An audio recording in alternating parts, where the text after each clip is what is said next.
逛博物馆绝对是2025年最长见识的解压方式。给你推荐以下7个宝藏性专题博物馆，咱趁着假期狠狠刷起来。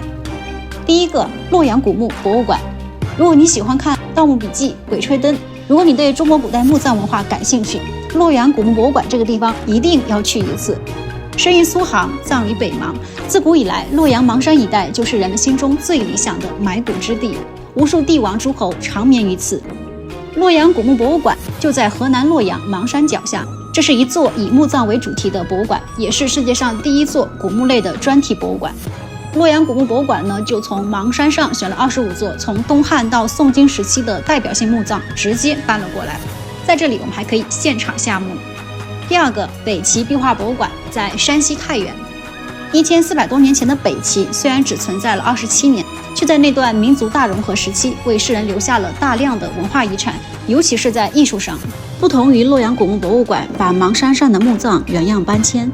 太原北齐壁画博物馆是直接在北齐武安王徐显秀的墓葬原址上建的。这座博物馆里，我们不仅可以看到徐显秀的墓葬原址，同时呢，也能看到北齐时期的4大墓葬，也就是楼瑞墓、徐显秀墓、九元岗墓以及水泉梁墓的精品壁画。九元岗的升天图也是一大亮点，这里有众多《山海经》相关元素。第三个，三星堆博物馆。三星堆博物馆位于四川省广汉市南星镇的三星村，距离成都市区约40公里。从1927年发现至今，三星堆遗址都和神秘这2个字挂钩。三星堆遗址的发现是20世纪人类最伟大的考古发现之一，这是一个失落的文明，一段被淹没的辉煌历史，它灿烂、神秘、独特，留下了众多未解之谜。第四个，殷墟遗址。在殷墟还未被发现前，商朝只存在于后世的文献记载和神话传说，以至于商朝是否真实存在曾备受质疑。然而在商朝覆灭的3000多年以后，我们真的找到了商朝晚期的都城遗址，盘庚迁殷、武丁中兴、武王伐纣，那些早已淹没在历史长河中，还有那些史书不曾记载的伟大事迹，又一次鲜活地呈现在世人面前。殷墟位于河南省安阳市西北郊的黄河两岸，以小屯村为中心，面积超过30平方千米，相当于50个故宫那么大。就考古学而言，目前中国还没有哪处遗址的重要性比得过殷墟。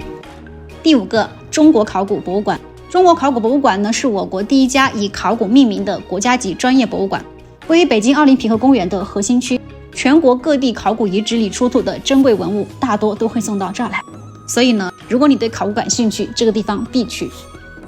第六个，南越王博物院。如果在广东只让我推荐一个博物馆，不是省博，而是南越王博物院，尤其是王墓展区，地点在广东省广州市越秀区。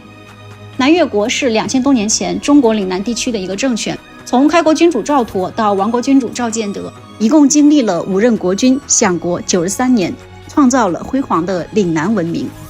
南越王博物院是以南越国考古遗址为依托的大型考古遗址类博物馆。博物院呢，分有王宫展区和王墓展区，分别建立在王宫和王墓之上，精品文物更多在王墓展区。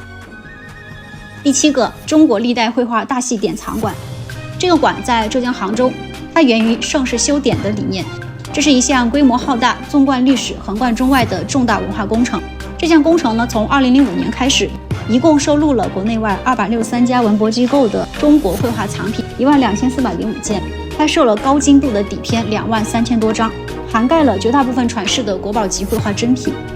那些散落世界的传世古画，以另外一种方式回归祖国，汇聚一堂，而且依靠科学技术国家为这些中国古代历代绘画大作建立起了高精准的数字化档案，永久存档。馆里呢还有个沉浸式体验馆，可以深度体验人在画中游。